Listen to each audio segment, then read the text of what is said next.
Bom dia, quero saudar a todos com a paz e o amor de Jesus. Agradeço também o convite que foi feito para desta forma poder estar com vocês a partilhar a palavra esta manhã. Trago saudações da Igreja em Guimarães e oro também pela possibilidade de vos poder visitar presencialmente, a que isso aconteça também de forma rápida e oportuna. E estamos no Natal, é sempre um tempo esperado, com bastante alegria, expectativa, ideia de compras, família reunida, prendas, bacalhau, música, enfim, é um tempo de festa. Este ano celebramos o Natal de uma forma mais atípica, mas mesmo assim continua a ser Natal, ainda que com limitações. As famílias desejam na mesma estar juntas e partilhar essa troca de prendas, refeições juntos dentro dos possíveis. É também um tempo de boa vontade, um tempo que os laços se aprofundam, as famílias se reúnem e podemos dizer uns aos outros que nos amamos, que estimamos e partilhar sorrisos, ainda que às vezes tapados por uma máscara. Mas o Natal é mais do que um tempo de reunião de famílias.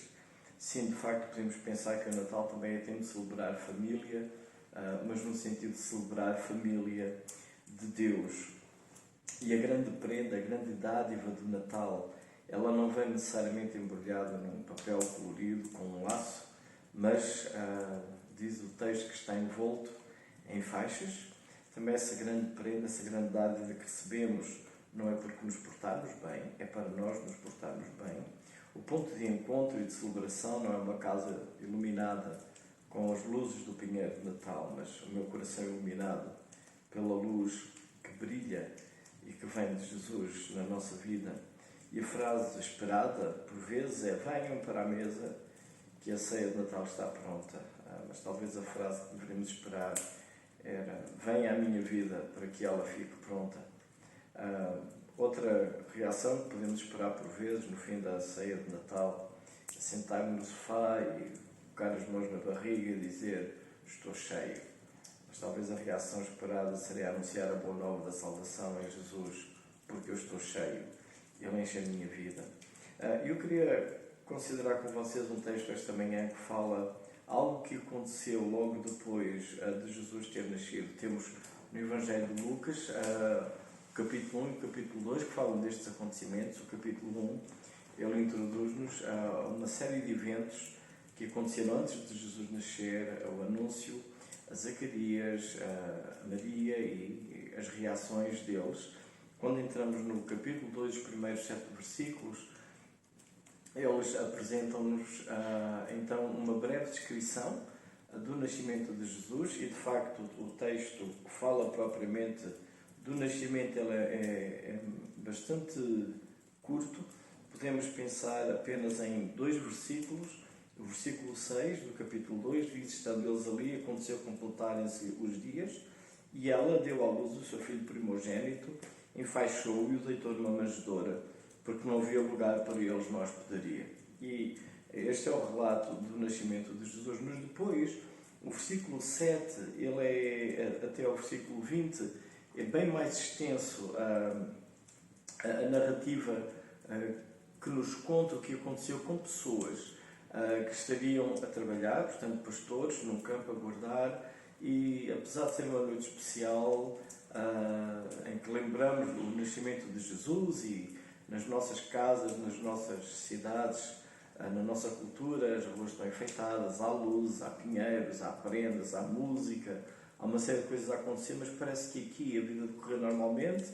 Há um casal que está a viajar para fazer um recenseamento e a hospedaria está cheia, não têm um local para estarem, tem que ser algo improvisado. É uma noite como outra, os pastores estão cuidando também dos seus rebanhos, portanto parece que algo está a decorrer normalmente. Mas temos, a partir do versículo 8, algo que acontece, um anúncio especial, um anúncio do céu a estes homens que estavam no campo. Eu vou ler então Lucas capítulo 2, a partir do versículo 8 até ao versículo 20, e a narrativa diz assim: havia naquela mesma região pastores que viviam nos campos e guardavam o seu rebanho durante as vigílias da noite. e um anjo do Senhor desceu aonde eles estavam, e a glória do Senhor brilhou ao redor deles, e ficaram tomados de grande temor. O anjo, porém, lhes disse: Não temais, eis aqui vos trago boa nova de grande alegria, que será para todo o povo. É que hoje vos nasceu na cidade de David o Salvador, que é Cristo o Senhor. E isto vos servirá de sinal. Encontrareis uma criança envolta em faixas e deitada em manjedoura. E subitamente apareceu com o anjo uma multidão da milícia celestial, louvando a Deus e dizendo: Glória a Deus nas maiores alturas e paz na terra entre os homens, a quem Ele quer bem. E ausentando-se dele os anjos para o céu, diziam os pastores uns aos outros: Vamos até Belém e vejamos os acontecimentos que o Senhor nos deu a conhecer. Foram apressadamente e acharam Maria e José e a criança deitada na manjedoura. E vendo, divulgaram o que lhes tinha sido dito a respeito deste menino. Todos os que ouviram se admiraram das coisas referidas pelos pastores. Maria, porém, guardava todas estas palavras, meditando-as no seu coração. Voltaram então os pastores, glorificando e louvando a Deus por tudo o que tinham ouvido e visto, como lhes fora anunciado. Este texto eu queria dividi-lo em dois grupos principais. Os primeiros versículos, do 8 até ao versículo 14, então nós temos uma narrativa que anda muito em torno da mensagem que o anjo trouxe aos pastores. E o destaque vai para esta frase: trago boa nova de grande alegria. E isto é digamos que todo este primeiro momento anda em torno desta mensagem que o anjo traz para os pastores, isto do versículo 8 até ao 14.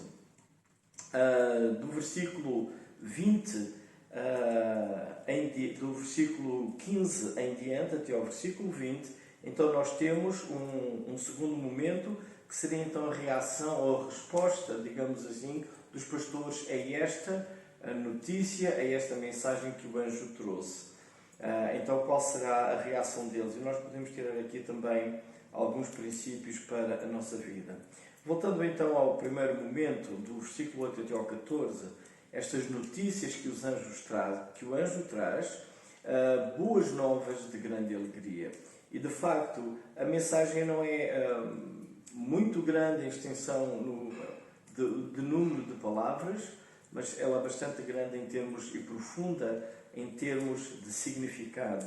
O primeiro ponto que eu queria destacar, olhando para o versículo 10, primeiro, homens à noite a guardar os seus rebanhos. Então eles estão ali nas vigílias da noite, um anjo desce, a glória do Senhor brilhou e eles ficaram tomados de grande temor. Portanto, é algo que nenhum de nós presenciou, e certamente a reação não seria das mais pacíficas que iríamos ter.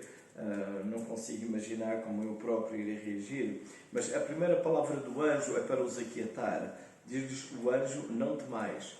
Então não é algo que vai causar alarido, não é algo que vai causar stress, não é algo que vai causar um coração a bater descontroladamente. De facto, a primeira palavra que diz é: não tenham medo, não temam.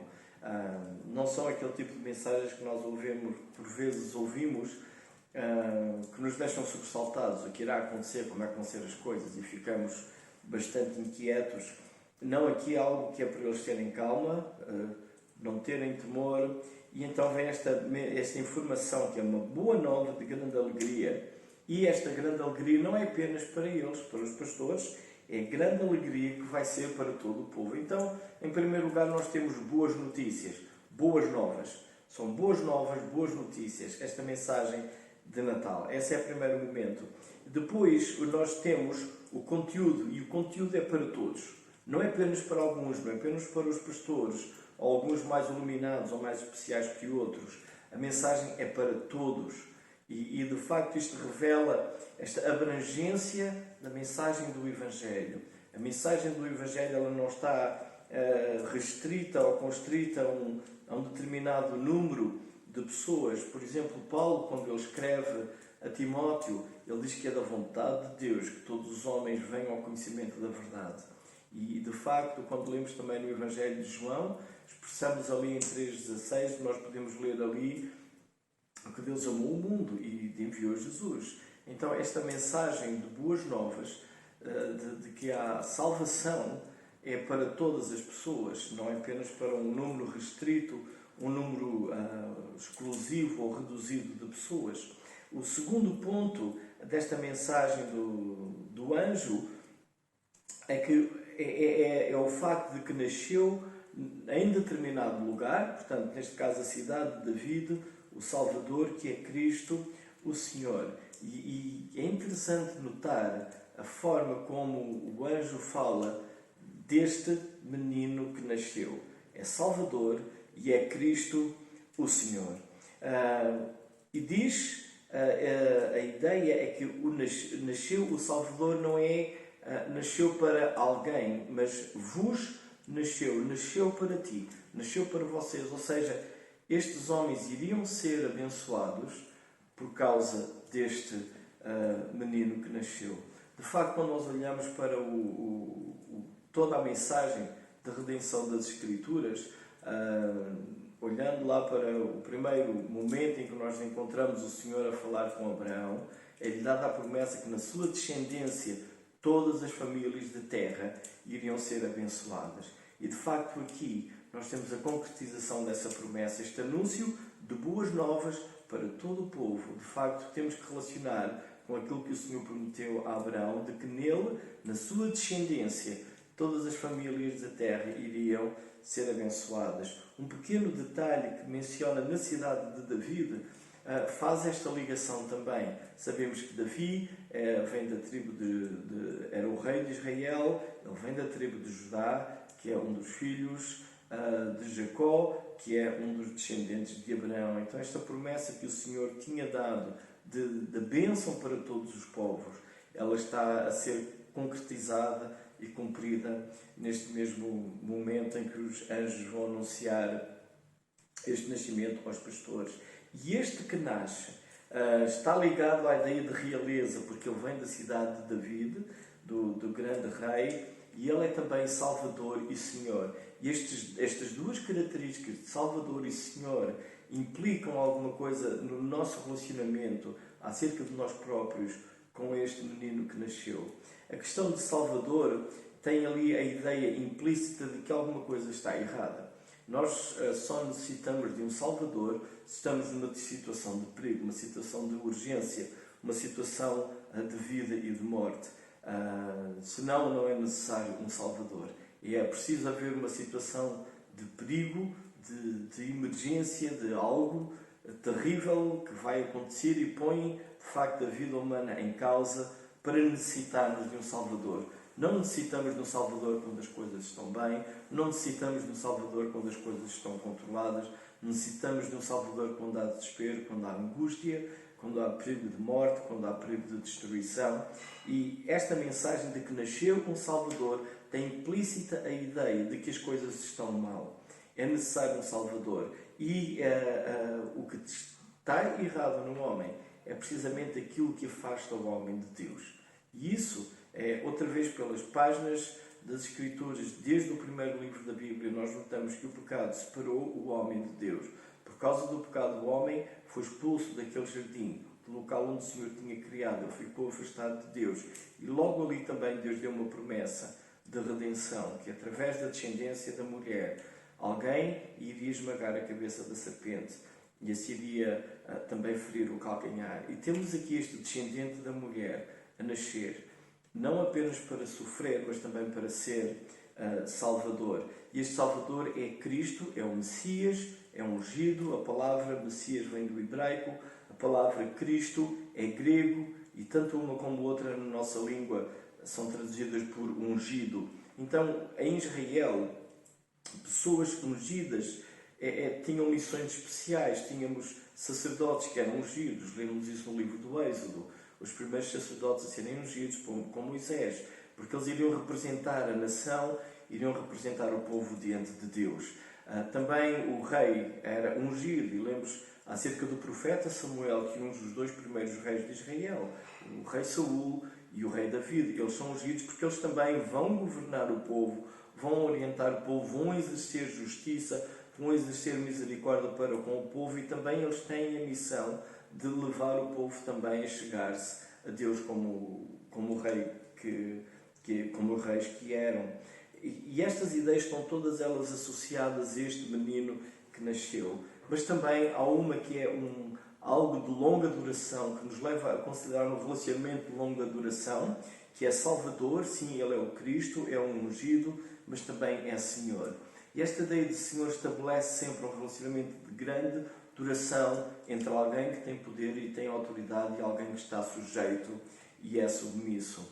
E este que nasceu, ele vem nascer e vai ser Senhor. Se ele é Senhor, sim, essa ideia é que ele cuida, ele vai cuidar. Então a ideia seria como que um rei, um soberano, que vem e cuida dos seus súditos, mas por outro lado o súdito também deve responder, reconhecendo a soberania do seu Senhor, do seu soberano, e vivendo também em sujeição a Ele, em obediência a Ele. E se toda esta série de relacionamentos fica aqui estabelecida, nós hoje, na nossa linguagem, não usamos muito estas palavras. Dentro destes contextos, a palavra Cristo não nos é familiar, a não ser exclusivamente para Jesus. A palavra Senhor usamos até para tratar alguém que nós nem conhecemos e dizemos que é o Senhor fulano de tal ou qualquer coisa assim, mas naquela cultura estas palavras tinham um outro peso, tinham um outro significado.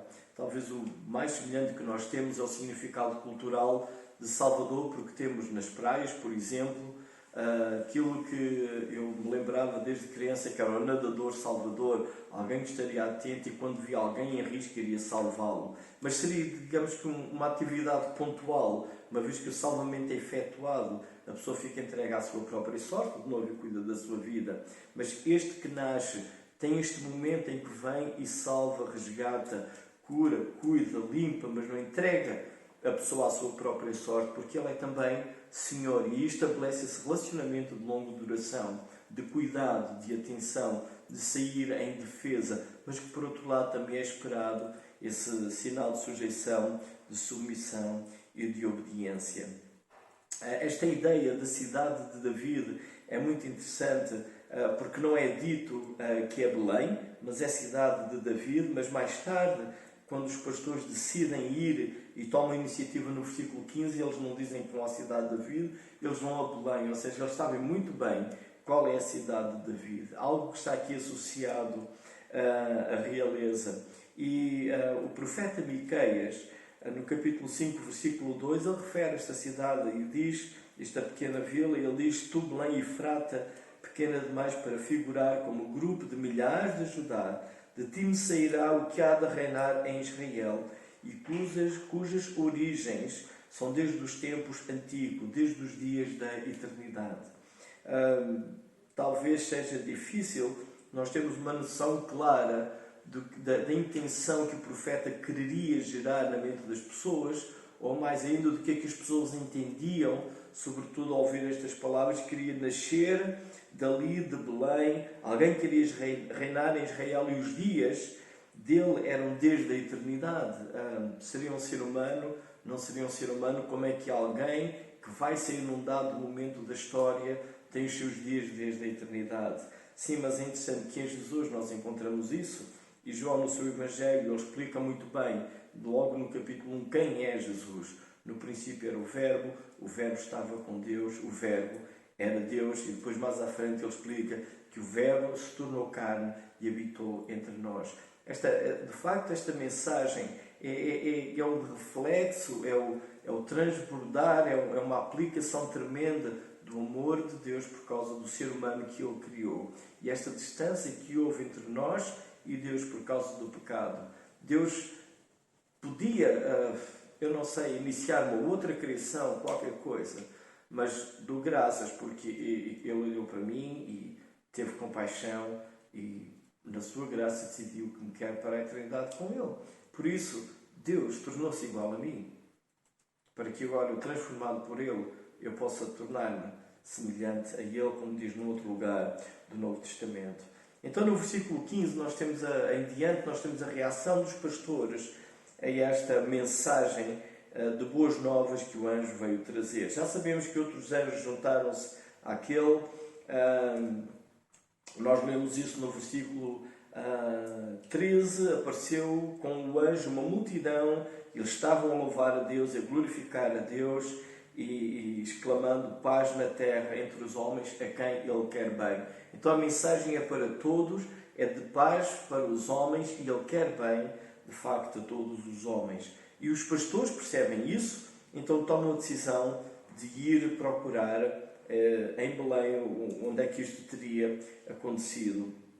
Chegados ali, então eles foram, diz o versículo 16, que eles encontraram Maria, José e a criança deitada na manjedoura. É muito interessante outra vez,